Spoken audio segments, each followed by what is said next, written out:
네, 반갑습니다. 출애굽기 7장 하나님 편에서 이 내용을 같이 나눠보려고 합니다. 보시는 것처럼 7장 8절에서부터 11장 10절까지 하나님께서 바로를 이기시는 모습을 보여줍니다. 그래서 10가지 재앙이라고 하고 또는 심판이라고도 부르는 이 중요한 주제에 왜 하나님 편에서라는 첫 번째 그 단서가 뭐냐면, 자, 어떤 경찰관을 생각해 보시고, 경찰관이 한 명 있는데 이 사람이 굉장히 건장하게 근육도 엄청나게 많고 튼튼한 사람이라면, 만약에 이 경찰을 바라보는 위치에서 도둑이 바라보는 경찰은 어떤 사람일까요? 굉장히 무섭고 무시무시한 사람이면서, 왜 경찰을 저렇게 무시무시한 뽑았을까라는 생각을 하게 되겠죠. 반대로 시민 입장에서는 도둑을 봤을 때, 이 경찰을 봤을 때, 이렇게 튼튼한 경찰을 뽑았을 때 위로가 되죠. 아, 저 경찰이 우리를 지켜주고 있겠구나. 그래서 하나의 사건, 하나의 그림을 보는데 어떤 편에서 볼 것인가에 따라서 한편에서는 위로가 되고 한편에서는 재앙이 되는 역사가 일어납니다. 마찬가지로 하나님께서 앞으로 일으키실 10가지 심판 사건은, 10가지의 어떤 기적과 이사는 하나의 사건이지만, 그것을 하나님 이스라엘의 입장에서 봤을 때는, 하나님 편에 봤을 때는 이것은 위로가 되면서 이스라엘에 대한 복수와 보복이죠. 보수하시는 하나님에 대한 입장인 거고, 만약에 애굽의 입장에서 보면 이것은 재앙이면서 심판이 됩니다. 그래서 하나의 사건이 어떻게 보여지느냐는 어느 편에 서 있는가가 중요한 포인트입니다. 전체 그림은 그렇고요. 7장은 또 다른 또 중요한 내용들이 흐르니까 일단 7장부터 11장까지 전체에서 10가지 그 재앙, 심판을 어떻게 볼 것인가에 대한 관점을 생각해 보시고 다음 7장을 좀 깊이 있게 나가보도록 하겠습니다. 7장의 구조입니다. 7장 1절은 6장에 있는 나는 입이 두 남자입니다 라는 모세의 고백, 그리고 그 일종의 질문에 대한 답변으로 7장 1절이 있습니다. 2장부터 7장까지 중요한 포인트, 명령하신 대로 말하다라는 중요한 포인트가 있고요. 8절부터 13절까지 뱀 기적, 그 두 지팡이가, 바로의 지팡이와 하나님의 지팡이가 격돌하는 것을 보여주고, 이 하나님의 지팡이가 바로의 지팡이를 집어삼킴을 통해서 하나님께서 승리하실 것이라는 중요한 그림이 나오고요. 14절부터 25절까지 첫 번째 재앙, 물이 피로 변하는 사건이 일어납니다. 자, 명령하신 대로라는 중요한 포인트를 한번 잡아보도록 하겠습니다. 이 7장 2절과 7절을 감싸고 있는 구조입니다. 7장 6절, 7절이죠. 예, 구조가 서로 감싸고 있는 구조로 되어 있는데, 여기서 중요한 포인트가, 자, 7장 2절에서 내가 내게 명령한 바를 너는 내 형 아론에게 말하고 그는 바로에게 말하라. 역시 7장 6절과 7절에서 모세 아론 여호와께서 자기에게 명령하신 대로 행하였더라. 그에게 바로가 말할 때에 라고 되어 있습니다. 명령을 수행하는 것. 그래서 우리가 필요한 거는, 자, 명령하신 대로 순종하는 것, 말하는 게 중요한 포인트입니다. 그래서 하나님이 부르신 사람, 하나님의 종은 어떤 사람이냐? 신명기 18장 18절에, 자, 너희들 중에 형제 중에 너와 같은 선지자 하나를 그들을 위하여 일으키고 그의 말을 그 입에 두리니 내가 그에게 명령한 것을 어떻게 할까요? 당연히 말할 것입니다. 선지자는 하나님이 명령하신 것을 말하는 사람입니다. 하나님의 백성은 하나님이 명령하신 것을 말하는 사람입니다. 여호와께서 예레미야 1장 7절에서 동일한 내용이 납니다. 예레미야 선지자에게 나는 어린아이입니다. 내가 어떻게 하나님의 복을 전하겠습니까? 라고 얘기할 때 삽입해서, 선지자야, 너는 아이라고 말하지 말고 내가 너를 누구에게 보내든지 너는 가며 내가 너에게 무엇을 명령하든지 그것을 어떻게 할까요? 역시 말할 거다. 선지자는 명령을 말하는 사람입니다. 하나님의 백성은 하나님의 명령을 말하는 사람입니다. 전할지니라가 되는 게 하나님의 백성이겠죠. 하나님의 백성은 하나님이 이렇게 지켜라 하는 명령을 전하는 사람이에요. 그러면 그거에 대한 성취나 기적은 누구의 몫이죠? 역시 여호와의 몫입니다. 하나님의 몫이에요. 우리가 할 건 뭡니까? 말하는 것입니다. 명령대로 말하는 것. 명령대로 말하는 것.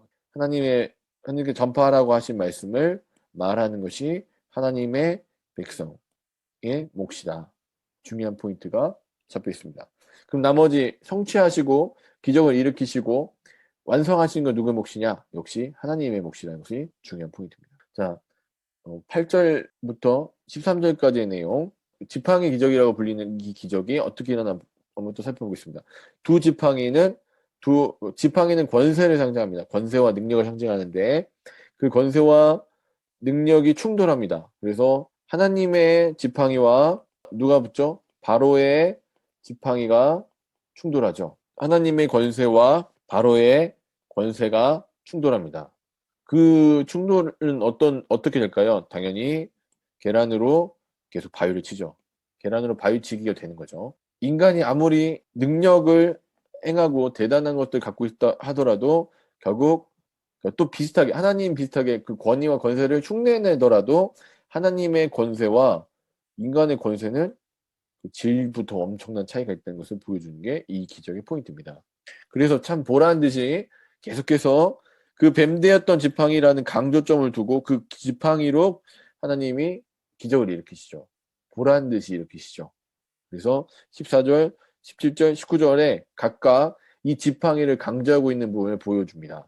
하나님의 힘이, 그 하나님의 권능과 권세와 하나님의 임재를 상징하는, 그래서 모세가 이제 애굽으로 출발할 때 꼭 쥐고 있었던 그 지팡이, 하나님의 지팡이가 하나님의 임재를 상징하는 하나님이 나와 함께 하신다를 보여주고 있는 그 지팡이가 그 지팡이를 의지해서 그 지팡이로 인해서 기적들을 일으키는 것은 자, 하나님의 권세와 권능으로 이 바로를 이기고 계신다는 것을 보여주는 큰 그림이라는 걸 우리가 조금 상기하실 필요가 있습니다. 계속해서 뭐 지팡이는 두 개로 나오죠. 모세의 지팡이도 있고 아론의 지팡이도 있지만 그 두 개 다 어떤 귀결점이 있습니까? 하나님의 지팡이라는 하나님의 백성의 지팡이, 하나님께서 함께 하시는 지팡이라는 그 그림. 그래서 그 지팡이 자체가 하나님의 권세와 힘을 상징하고 또 바로의 권세와 힘을 상징하는 그 지팡이가 하나님의 지팡이에 집어삼켜짐을 통해서 하나님이 최종적으로 승리하실 거라는 구조가 나옵니다. 그래서 10가지 재앙 앞서 이 8절부터 13절까지의 뱀의 재앙이 굉장히 의미를 갖고 있는, 이펙트를 갖고 있는 이유가 거기 있습니다. 아, 이게 저희가 이제 스포일러라고 하잖아요. 미리 보여준 것. 그래서 결국엔 하나님의 권세가 바로의 권세를 집어삼킬 것이다를 보여주는 게 이 중요한 내용이기 때문에 그게 기적 앞서, 첫 번째 기적 앞서 등장하는 것을 보여줍니다. 이 구조가 굉장히 중요한 포인트입니다. 그래서 저희가 미리 아는 거, 미리 보기. 그래서 미리 딱 보면 어떻습니까? 전체 요약은 결국엔 하나님의 지팡이가 이 바로의 지팡이를 삼키는 것처럼 결국 하나님의 권세가 바로의 권세를 집어삼키실 것이다. 완전히 소멸하게 만드실 것이라는 걸 보여주는 게 이 중요한 장치로 되어 있습니다.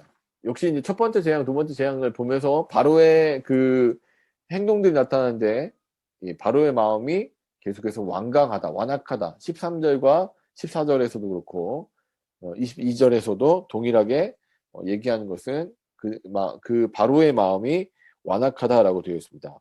바로의 마음이 완악하다. 바로의 귀가 그러니까 마치 납덩어리처럼 무겁다. 그러니까 눈에 뵈는 게 없다는 얘기입니다. 그는 지금 하나님의 권능이 드러나는 것, 하나님의 기적이 드러나는 것도 보이지 않고 또 왕으로서 또 백성들이 지금 마실 물이 없어서 고통받고 있는데 그 백성들의 고통도 보이지 않습니다. 그래서 지금 이 이방 술사들이 하고 있는 행동이 백성들의 고통을 더한 일이죠. 지금 회복의 역사가 아니죠.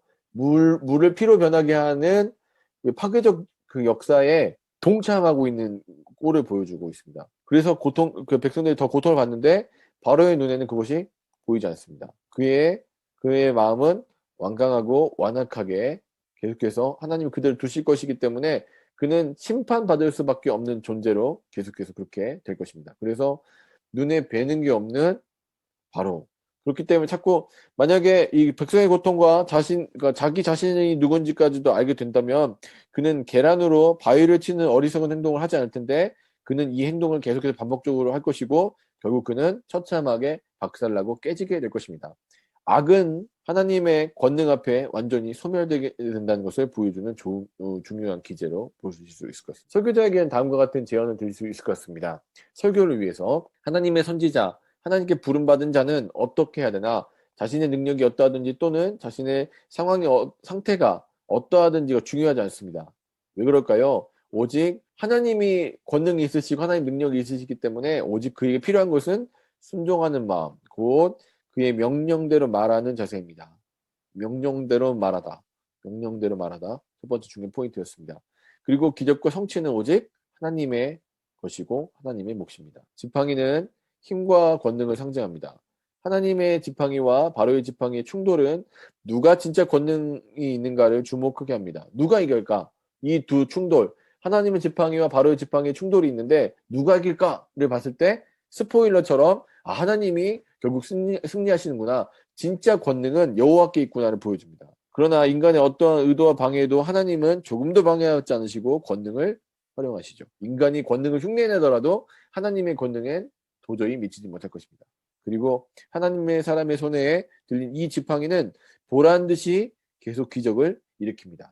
여러분, 하나님께서 하시면 누구도 못 말립니다. 그래서 하나님의 사람들이 해야 될 일은 오직 하나님께 순종하는 것입니다. 순종은 그래서 기적을 약속합니다. 7장 전체를 그러니까 세 파트로 나눠져 있는 그 7장을 좀 이렇게 살펴보시면서 좋은 설교를 또 만들어 보시길 바랍니다. 우리 8장에서 또 뵙겠습니다. 감사합니다.